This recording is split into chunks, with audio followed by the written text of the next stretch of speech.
Selamat malam God, King of King. Wih, kayak dasar ya. Seperti mati lampu, ya sayang. Seperti mati lampu. Seru kali ada dangdutan. Di surga ada dangdutan gak sih? Atau kamu sama malaikat itu serius-serius gitu orangnya, padahalnya entitas, widih entitas, apalah maksudnya kalian orangnya relax gitu gak sih? Malaikat-malaikat di situ serem-serem kah, tegang-tegang kah gitu? Atau di sana kalian juga suka Korea, suka room kah? Seru deh kalau ngebayangin kalian itu orangnya relax di surga itu tuh, nyantai gitu. Karena banyak orang yang di bumi itu kayak nunjukin Tuhan itu teh serius banget, terus nggak bisa diajak bercanda gitu, nggak bisa diajak main. Tapi rasa-rasanya aku lebih senang ngebayangin kalau kamu itu orangnya chill, seru, suka dark jokes, suka dangdut, mungkin suka metal juga. Tapi aku lebih happy bayangin kamu itu Tuhan yang fun, Tuhan yang seru, Tuhan yang gak cuma menghukum dan bilang dosa haram.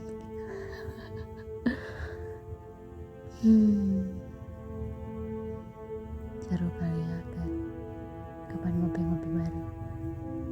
Nanti ya, kalau aku udah selesai tugas di sini, terus aku keluar, aku punya uang cukup, nanti kita ngopi. Tapi gak usah di Starbucks, tempat kopi biasa aja juga seru. Ya, yang penting bisa ngobrol, bisa deep talk, kalau kata anak-anak sekarang mah. Tau gak, ketika aku lagi ngobrol sama kamu sekarang ini, di dekatku tuh ada banyak semut lagi menggulung bangkai cacing.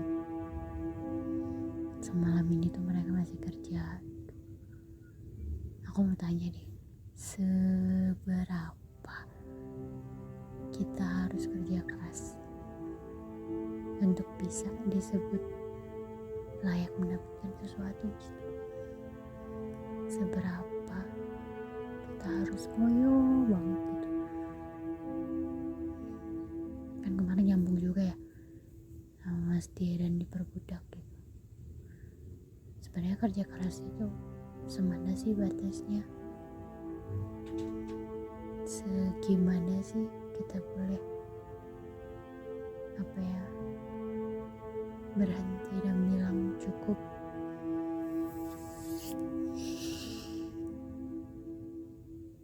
Kadang-kadang ngerasa ayo di-post lagi, tapi hasilnya gak selalu oke. Buktinya aku ngeliat mama sekarang sakit karena dulu kerja mulu. Means gak benar juga kan se-effort itu. Tapi gak berarti malas juga. Cuma lagi mikir kerja keras yang cukup itu semana sih? Kerja keras yang bisa membuat kami tumbuh, membuat sesuatu yang harusnya buat kami bisa kami raih, Kan ada orang bilang kayak rezeki mah udah ada yang ngatur gitu, atau rezeki mah gak akan ketuker. Iya, tapi kan tetap harus diambil.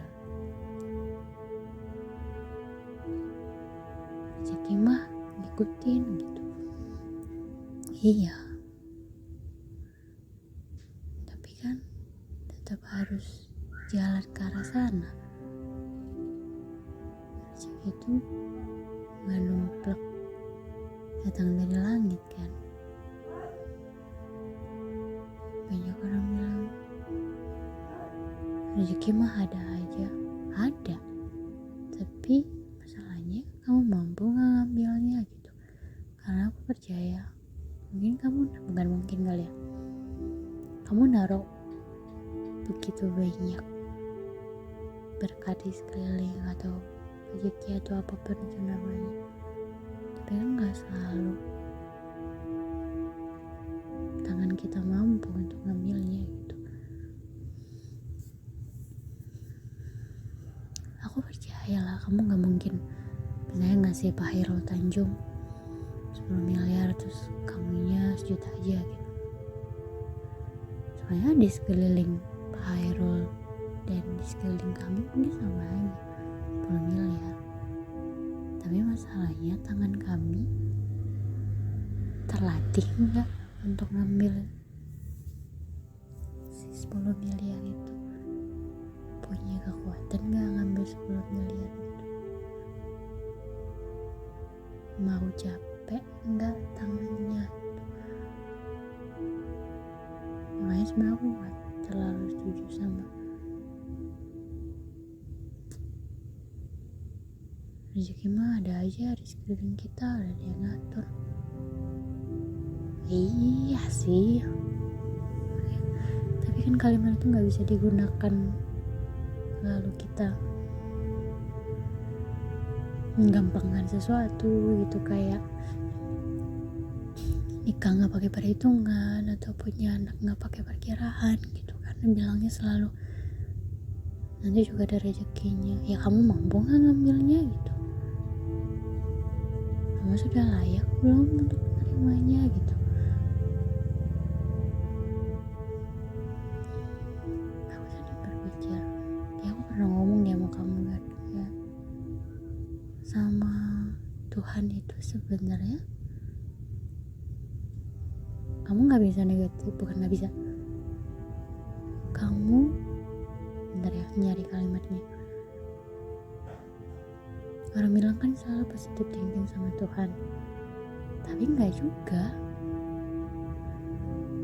Berpikir sama Tuhan itu it is gitu. Karena kalau berpikir positif banget pun terus pada akhirnya keinginan kamu sama kita nggak match, kita yang kecewa kan gitu.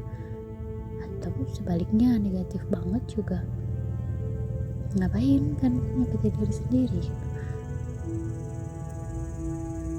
Berpikir positif banget juga bener nggak juga, belum tentu gitu positifnya kamu dan kita. Soalnya kadang suka nggak match kan gitu. Ada yang pernah bilang kan, lo gak percaya kalau Tuhan bakal ngasih yang terbaik buat lo, berarti lo ada trust issue sama Tuhan gitu. Ada trust issue sama Tuhan. Masalahnya kadang-kadang yang terbaik dari kamu kan gak langsung bisa kami terima. Taruhlah itu semuanya yang terbaik gitu, dan pastinya lah kamu udah bisa ngatur, udah tahu 3 meter ke depan apa gitu. Tapi kan gak selalu itu langsung klop sama kami kan gitu. Kayak misalnya dulu adik aku meninggal, mungkin itu better mau bapak jadi istirahat, terus karena adikku jadi gak perlu dikuliahin, terus adikku juga mungkin bisa istirahat lanjutin hidup setelahnya. Tapi kan buat mama papaku itu kayak kutukan gitu. Itu kemarahan yang luar biasa. Trust isu bukan soal trust isu, cuma kan nyatuin positifnya Tuhan, kehendak Tuhan yang mau sama kehendak kita kan beda. Nggak harus selalu baik dari sana terus langsung kita bisa terima kan. Terus ini aku juga kepikiran, ada kalimat kan gini kan, apa yang kamu gak pernah pikirkan itu yang aku sediakan bagimu. Nah, aku selalu melihat orang-orang melihat itu sebagai hal yang oke, hal yang nice, hal yang manis gitu. Tapi ternyata itu juga berlaku untuk hal yang mungkin menyakitkan bagi kami kan. Ya kadang-kadang apa yang kami gak pikirin, penderitaan yang gak kami pikirin, kematian yang tiba-tiba yang gak kami pikirin, atau penyakit yang kami gak pernah pikirin, itu juga bisa ada gitu. Itu gak cuma in positive way gitu, itu juga sebaliknya. Jadi aku pikir memandang kamu itu tuh sebenarnya gak bisa positif atau negatif, ya gitu aja gitu. Jadi karena berpikir terlalu positif juga nggak kok nanti pasti kalau misalnya gagal, terus nggak kok nanti pasti Tuhan mungkin pengen aku kampus yang terbaik gitu. Ya belum tentu juga, satu kampus belum tentu apa, aku ngomong sih. Kayak dulu apa namanya, misalnya aku kayak kemarin bikin pertunjukan gitu, terus akhirnya setelah selesai anak-anak ya ada masing-masing segala macam, terus misalnya aku berpikir positif banget gitu. Ketika ada beberapa timku yang akhirnya pergi terus mungkin mengkhianati, terus aku berpikir enggak kok, Tuhan pasti berpikir positif banget akan bikin aku besar sama ngomong sama mimpi-mimpi. Ya belum tentu juga, coba tahu ada yang lain lagi. Jadi aku pikir melihat kamu harus positif atau negatif, ya nggak positif nggak negatif, melihat it is aja. Kalau terlalu positif nanti nggak sama kita marah, melihat negatif banget menghukum diri duluan, ya kan? Kayaknya aku udah ngeracau banget. Aku harus ngurus mama lagi. Thank you ya King of King, my lovely God, udah dengerin aku malam ini. Dengarkan pecahan aku besok lagi. Dadah guys, selamat istirahat. Love you sayangku. Dadah dari bumi.